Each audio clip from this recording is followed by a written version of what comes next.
दोस्तों मैं राज बोल रहा हूँ, शेयर ट्रैक में आपका स्वागत है। और मैं ये वीडियो ख़ास इसलिए बना रहा हूँ क्योंकि मुझे धन्यवाद करना है बहुत सारे हमारे दर्शक जिन्होंने मेरा लास्ट वीडियो देखा था।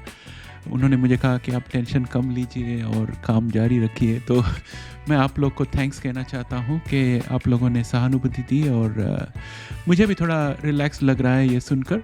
तो मैं और भी थोड़ी चीज़ें आपको बताना चाहता हूँ। जो जेफ गैलविन के साथ इंटरव्यू होनी थी वो हो चुकी, फ्राइडे को ही हो गई और मैंने उनको सैटरडे तक वीडियो एडिट करके भेज दिया था। कुल मिला के 30 मिनट्स का इंटरव्यू है। और अब बात यह है कि पहले अमेरिकन जीन टेक्नोलॉजीज़ जो थी वो जेफ गैलविन खुद की कंपनी थी, उनकी प्राइवेट कंपनी थी और वही सब कुछ करते थे, उनको किसी का परमिशन नहीं लेना पड़ता था। और आजकल एड इम्यून में वो सीईओ है और एड इम्यून के अंदर उन्होंने AGT103 को सेल कर दिया है। तो सीईओ होने के नाते इस कंपनी में उन्हें उनके जो लीगल लोग हैं उनके साथ बात करना पड़ता, मार्केटिंग हेड्स के साथ बात करना पड़ता, फिर रिलीज़ करना पड़ता। तो ये जो प्रोसीजर है थोड़ा अलग हो गया। नहीं तो पहले तुरंत अगले ही दिन वो परमिशन दे देते कि ठीक है आप वीडियो रिलीज़ कर दीजिए। तो अब वो अप्रूवल साइकिल में चल रहा है। तो मुझे उम्मीद है कि शायद आज या कल में मुझे अप्रूवल मिलना चाहिए। सब कुछ तैयार है रिलीज़ के लिए, सिर्फ उनका हाँ कहने का बाकी है। क्योंकि ये कंपनी जो है अभी US में सिक्योरिटीज एक्सचेंज कमीशन जो है उसके निगरानी पे आ जाती है। तो उनको बहुत सोच समझ के काम करना पड़ेगा, इसलिए वो सब चेक करने के बाद वो यस बोलेंगे तो मैं वो रिलीज़ कर दूंगा। इसके साथ साथ हमने एक्सिशन बायो के बारे में भी एक वीडियो बनाया था जिसमें हमने लेटेस्ट डिटेल बताई थी उनकी। तो एक्सिशन बायो भी काफ़ी बेहतरीन लग रहा है अब इस वक्त। और उसके जो short term clinical trial results आए हैं उससे मैं काफ़ी इम्प्रेस्ड हुआ हूँ। और मुझे लगता है कि 1 साल का जब डेटा उनके पास जमा हो जाएगा तो ज़रूर फास्ट ट्रैक डेसिग्नेशन के साथ 2027 तक इनका कंडीशनल अप्रूवल तो ज़रूर होना चाहिए। सिर्फ इसमें एक बात का रिस्क है जो कि ये क्रिस्पर इस्तेमाल करता है, DNA का डबल स्ट्रैंड कट करता है। तो उसमें जब DNA को डबल स्ट्रैंड कटिंग करते हैं तो DNA अपने आप को रिपेयर कर लेता है। वो रिपेयर करने के लिए 2 तरीके का रिपेयर हो सकता है। एक ऑटोमेटिक रिपेयर हो सकता है जिसमें मिस्टेक्स होने की संभावना है, और दूसरा होता है कि गाइडेड रिपेयर जिसमें एक RNA टेम्पलेट भेजते हैं, एक DNA टेम्पलेट भेजते हैं जिसको इस्तेमाल करते हुए वो अपने आप को रिकन्स्ट्रक्ट कर लेता है।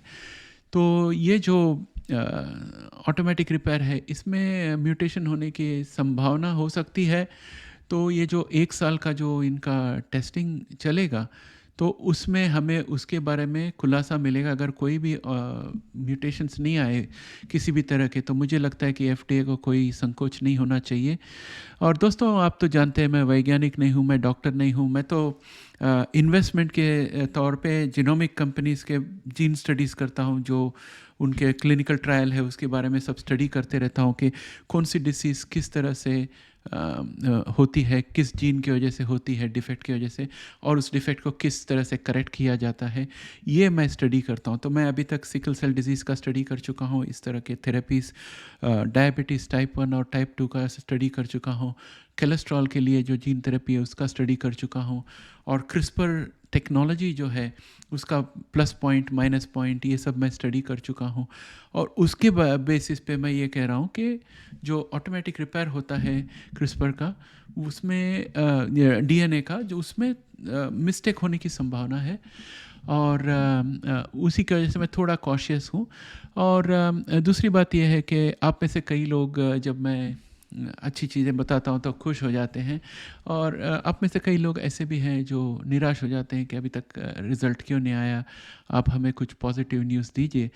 लेकिन मेरे मन में एक ही चीज़ हमेशा रहता है कि जिनको HIV हुआ हो वो अपनी जो ख़यालात है उसको बहुत अच्छी तरह से कंट्रोल कर रहे हैं ताकि वो अच्छी तरह से जीवन जी सके। उन्हें झूठा उम्मीद देकर फिर उसे आगे चलकर गिराना जो है वो बहुत बुरी बात है। तो मैं आपको हमेशा मेरे हिसाब से जो ठीक लगे वो बताऊंगा, ज़्यादा उम्मीद भी नहीं बढ़ाऊंगा और कम भी नहीं कराऊंगा, लेकिन जो सही है मैं वो बताऊंगा। वो इसलिए ताकि मेरे वीडियोस देखने के बाद आपको संतुलन मिले। ऐसा ना हो कि आप बहुत ही ज़्यादा खुश हो जाओ फिर बाद में आगे चलकर दुखी हो, ये नहीं होना चाहिए। तो उस हिसाब से मैं पेश करता हूँ। और दोबारा एक बार मैं लोगों को बताना चाहता हूँ कि बहुत लोग यही सवाल पूछते हैं कि आप मुझे लिस्ट दे दीजिए कि कितने HIV थेरेपीज अभी क्लिनिकल ट्रायल में है और उसमें से कितना पूरा क्योर वाला है, कितना वैक्सीन वाला है। तो दोस्तों ऐसे कोई जवाब देना मुझे बहुत मुश्किल है। अभी 1.5-2 साल में मैंने जितनी सारी वीडियोस बनाई है सब थेरेपीज़ के बारे में ही बनाई है। और मैं यही आग्रह करूँगा कि अगर आपको इस तरह का इन्फॉर्मेशन चाहिए तो बस हमारे सब वीडियोस देखिए, पुराने से लेकर नए वीडियो तक आपको पूरा लेटेस्ट इन्फॉर्मेशन मिल जाएगा। और आगे चलकर जो क्लिनिकल ट्रायल्स के डेटा आएंगे उसके बारे में मैं भी आपको इन्फॉर्मेशन करूँगा। फ़िलहाल मैं 2-2 वीडियो हर वीक के रेट में चल रहा हूँ। और मेरे ख्याल से आज शाम को या कल सुबह मैं इस हफ्ते का अगला वीडियो रिकॉर्ड करूँगा और शायद फ्राइडे तक उसको रिलीज़ कर दूँगा। तो ये प्लान है हमारा। और जेफ गैल्विन का वीडियो रिकॉर्डिंग हो चुका है, आने वाला है।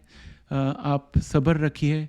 मैंने उनको कहा है कि अगर उसमें कोई आपत्तिजनक हिस्सा है तो उसको मैं एडिट कर सकता हूँ और ज़रूरत पड़े तो दोबारा जो भी रिकॉर्ड करना हो करने को तैयार हूँ। मैं आपको अप टू डेट इन्फॉर्मेशन दूंगा। दूसरे हमारी कोशिश जारी है सिप्ला के साथ। तो सिप्ला का इंटरव्यू के लिए भी हम कोशिश कर रहे हैं। इंडिया में एकदम हाई लेवल में एक CEO है हॉस्पिटल्स में, उन्होंने हमें सहायता देने का वादा किया है और उनको हमने रिक्वेस्ट किया तो उन्होंने कहा कि आप सवाल दे दीजिए हमें कि किस तरह के सवाल चाहिए ताकि मैं उनसे बात करूं सिप्ला से। तो उनकी बात जारी है, मैं उनका इंतज़ार कर रहा हूं। और जो कि एकदम हाई लेवल के लोग हैं वो काफ़ी बिज़ी रहते हैं काम में, तो उन्हें मैं 15-20 दिन के बाद ही यानी कि 15-20 दिन या 1 महीने में एक बार उनको संपर्क करता हूँ। तो अभी टाइम हो चुका है और 4-5 दिन में मैं उन्हें पूछूंगा कि क्या हाल है इसका। तो अगर वो सक्सेसफुल हो गए तो हमें सिप्ला का शायद इंटरव्यू मिल सकता है। तो हम उनके साथ डिस्कस कर सकते हैं कि वीव का जो जेनरिक थेरेपी इंडिया में रिलीज़ करना है उसका क्या पोजीशन है। तो वो दूसरी इन्फॉर्मेशन है आपके लिए। और मैं खुद ब्लेंडर सीख रहा हूँ। ब्लेंडर एक सॉफ्टवेयर है जो एनिमेशन करने के लिए हेल्प करता है, क्योंकि मुझे ढूंढना पड़ता है दूसरों का एनिमेशन। जैसे लास्ट टाइम मैंने एक एनिमेशन लिया था यूट्यूब में से और उनका लिंक भी डाला था हमारे डिस्क्रिप्शन में, जिसमें बताया गया कि किस तरह से HIV वायरस के CD4 रिसेप्टर्स जो है GP120 को खींच के CCR5 को रिसेप्टर पे बिठाता है। और वो जो एनिमेशन था तो मैंने लिया था वहाँ से, एक स्निपेट लिया था। तो मैं कोशिश कर रहा हूँ कि मैं ब्लेंडर सीख जाऊँ ताकि मैं आप लोगों को मेरा खुद का बनाया हुआ एनिमेशन बताऊँ कोई चीज़ के लिए जहाँ पर एनिमेशन बताने की ज़रूरत होती है, जैसे क्रिस्पर किस तरह से एडिट होता है और GP120 और CCR5 या CXCR4 जो है किस तरह से जॉइंट होके फिर डिज़ोल्व होते हैं, और वो सब एनिमेशन बताने के लिए मैं ब्लेंडर साइड बाय साइड सीख रहा हूँ। तो मेरा दिन तो लगभग जो वर्किंग आदमी का दिन होता है उसी तरह दिन के 8 घंटे मेरे पूरे इसी तरह चले जाते हैं। लेकिन बड़ा मज़ा आ रहा है क्योंकि उस तरफ हमारे इंग्लिश चैनल में जो जीन कंपनीज़ की जो थेरेपी है और उसका शेयर प्राइस है, उसके एनालिसिस है, वो भी जारी है। मेरे साथ इंग्लिश में संदीप जो है हमारे एक व्यूअर है, वो शामिल हो गए हैं और हम दोनों मिलकर हर मंडे को एक कंपनी का फाइनेंशियल एंड टेक्निकल रिव्यू बनाकर उसके बारे में डिटेल्स बताते हैं। तो इंग्लिश साइड में वो हो गया है।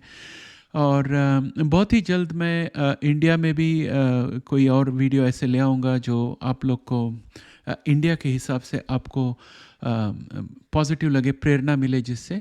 तो उसके लिए मैं काम कर रहा हूँ और बहुत ही जल्दी उसका प्लान मैं आपको बताऊंगा। लेकिन हफ्ते 10 दिन में वो एक नया वीडियो आएगा, उसका इंतज़ार रखिए। तो दोस्तों ये थी शेयर ट्रैक में बैकयार्ड में क्या हो रहा है, बिहाइंड द सीन्स क्या हो रहा है उसके बारे में। तो इसके साथ वीडियो यहीं समाप्त करता हूँ। अगले वीडियो का इंतज़ार कीजिए। जय हिंद।